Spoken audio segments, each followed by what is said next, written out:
प्यारे बच्चों, सुप्रभात। आज की ऑनलाइन कक्षा में आप सभी का स्वागत है। बच्चों, पिछली वीडियो में हमने विशेषण के बारे में पढ़ा था कि विशेषण किसे कहते हैं, जो संख्या या सर्वनाम की विशेषता बताएं। जो शब्द संख्या या सर्वनाम की विशेषता बताएं उसे हम क्या कहते हैं, विशेषण कहते हैं। देखो, कोई संख्या सर्वनाम के गुण बताए, रंग बताए, रूप बताए, आकार के बारे में हमें बताए, उसकी संख्या बताए, मात्रा बताए, ठीक है ना। तो जो ये वाले शब्द हैं ये सारे हमारे क्या हैं, विशेषण। ठीक है, तो बच्चों आओ आज हम विशेषण के भेद के बारे में पढ़ते हैं। देखो, गुण, संख्या, मात्रा, संकेत के आधार पर हमने विशेषण को 4 भागों में बांटा है। कितने भागों में बांटा है? 4 भागों में। देखो, विशेषण को हमने कितने भागों में बांटा? 4 भागों में। सबसे पहले गुणवाचक विशेषण, फिर है संख्यावाचक विशेषण, फिर है परिमाणवाचक विशेषण और फिर है सार्वनामिक विशेषण। तो आओ इनके बारे में विस्तार से हम पढ़ते हैं कि गुणवाचक विशेषण किसे कहते हैं, संख्यावाचक विशेषण किसे कहते हैं, परिमाणवाचक विशेषण किसे कहते हैं और सार्वनामिक विशेषण किसे कहते हैं।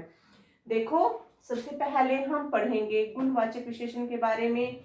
जो विशेषण गुण, दोष, रंग, गंध, आकार, अवस्था दर्शाते हैं उन्हें गुणवाचक विशेषण कहते हैं। जैसे चौड़ी, सुंदर, गोल। देखो, अब सपोज करो आप किसी सड़क के बारे में बता रहे हो, चौड़ी सड़क, ठीक है ना। तो सड़क की क्या है, वो सड़क का गुण है ना, चौड़ी है ना। जब हम चौड़ी सड़क के ऊपर से निकलेंगे तो हमें बहुत सुविधाएं होंगी, है ना, और हम आराम से चल फिर सकते हैं।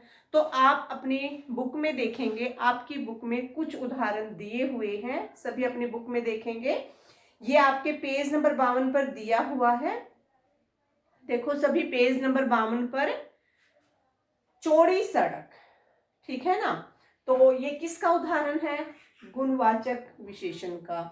उसके बाद आगे दिया हुआ है बेईमान दुकानदार। ये दुकानदार का क्या है? अवगुण है। क्या है वो? बेईमान है।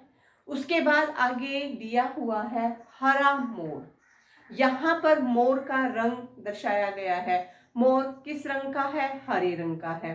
उसके बाद आगे दिखाया हुआ है स्वादिष्ट खाना। खाना जो है हमें स्वाद में अच्छा लग रहा है, तो इसलिए क्या है, वो स्वादिष्ट है। उसके बाद अब आगे है गोल मेज। मेज का आकार यहाँ पर दर्शाया गया है कि मेज कैसी है? गोल है। उसके बाद आगे दिया हुआ है बूढ़ा आदमी। वही आदमी की अवस्था को यहाँ पर दर्शाया गया है, बूढ़ा है, जवान है, ठीक है ना। तो बूढ़ा आदमी यहाँ पर अवस्था के बारे में उसकी बताया गया है। तो फिर से हम देखेंगे गुणवाचक विशेषण हम किसे कहेंगे? जो विशेषण गुण, दोष, रंग, गंध, आकार, अवस्था आदि दर्शाते हैं उसे हम क्या कहते हैं? गुणवाचक विशेषण कहते हैं। अब हमारा बच्चों आगे है संख्यावाचक विशेषण। संख्यावाचक विशेषण किसे कहते हैं? वे शब्द जो संख्या और सर्वनाम की संख्या या गिनती का बोध कराएं, ठीक है, उसे हम क्या कहते हैं? संख्यावाचक विशेषण कहते हैं। जैसे एक मार्कर, एक डस्टर, एक बोर्ड, 4 उंगलियां, ठीक है ना। तो इनसे हमें उंगलियों की संख्या का पता लग रहा है। यहाँ पर हमें डस्टर की संख्या का पता लग रहा है, यहाँ पर हमें मार्कर की संख्या का पता लग रहा है। तो जो वे शब्द जो संख्या और सर्वनाम की संख्या का बोध कराएं उन्हें हम क्या कहते हैं? संख्यावाचक विशेषण कहते हैं। आप अपनी बुक में देखेंगे। अब आपकी बुक में दिया हुआ है मेज पर एक पेंसिल है, ठीक है ना। तो यहाँ एक पेंसिल की संख्या बताता है, ठीक है। अब आगे आपकी बुक में दिया हुआ है 2 लड़कियां पढ़ रही हैं। यहाँ पर लड़कियों की संख्या बता रहे हैं कि लड़कियां कितनी हैं? 2 हैं। अब इसके बाद आप देखेंगे कि और भी इसके उदाहरण हैं, जैसे 10 आम, 2 लड़कियां, ठीक है, 5 पुस्तकें। इस प्रकार के जो उदाहरण होते हैं वो किसके होते हैं? संख्यावाचक विशेषण के। अब हमारा अगला भेद है परिमाणवाचक, ठीक है ना। परिमाणवाचक विशेषण हम किसे कहते हैं? संख्या या सर्वनाम शब्दों का माप तोल, क्या? माप तोल बताने वाले विशेषण शब्द परिमाणवाचक विशेषण कहलाते हैं। जैसे थोड़ा दूध, 2 लीटर पानी, 2 किलो चावल, 2 किलो घी, ठीक है ना। जो इस प्रकार के जो उदाहरण होंगे वो किसके होंगे? परिमाणवाचक विशेषण के। बच्चों अब आप अपनी पुस्तक में देखेंगे, ये आपका पेज नंबर 55 पर दिया हुआ है, आओ जाने में। पेज नंबर 55, आओ जाने, यहां पर दिया हुआ है। देखो यहां पर ना लाल शब्द लिखे हुए हैं, आप इनको अच्छे से देखेंगे।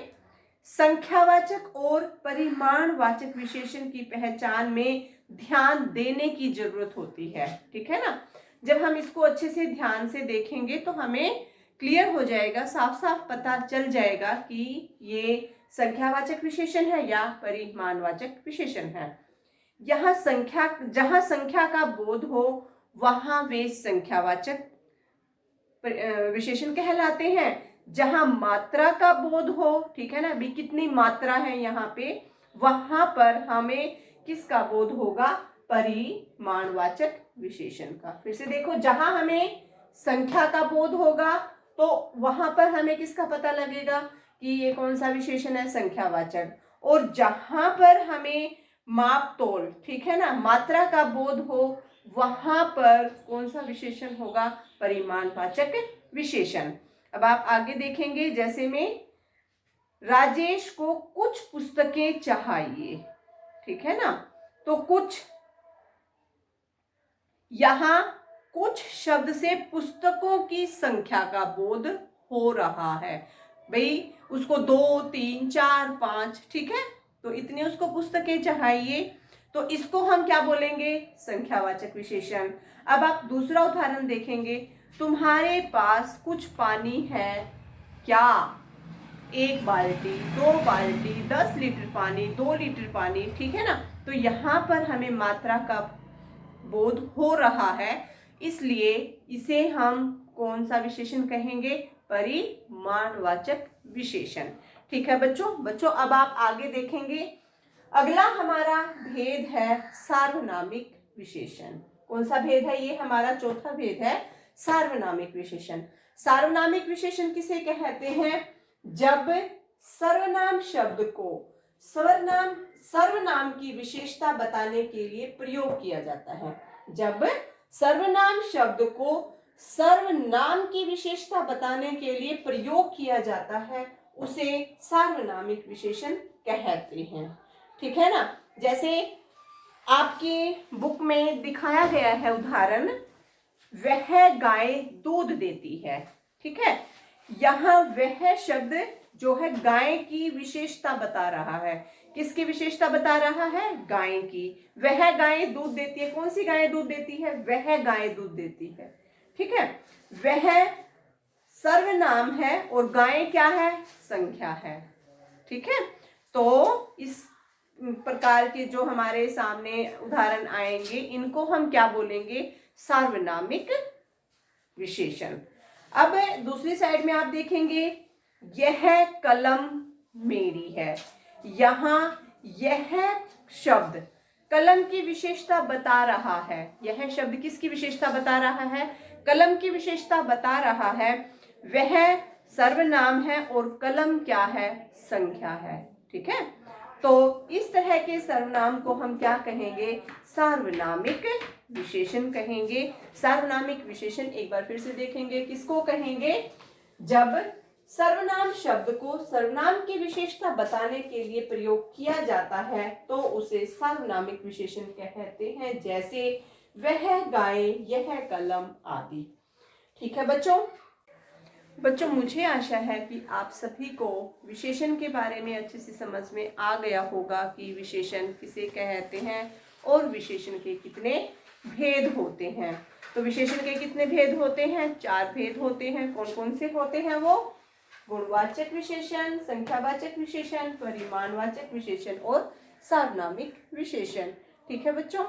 तो प्यारे बच्चों, इस वीडियो में हम इतना ही पढ़ते हैं। आगे का अगली वीडियो में फिर मिलते हैं नए वीडियो के साथ। तब तक के लिए बाय बच्चों।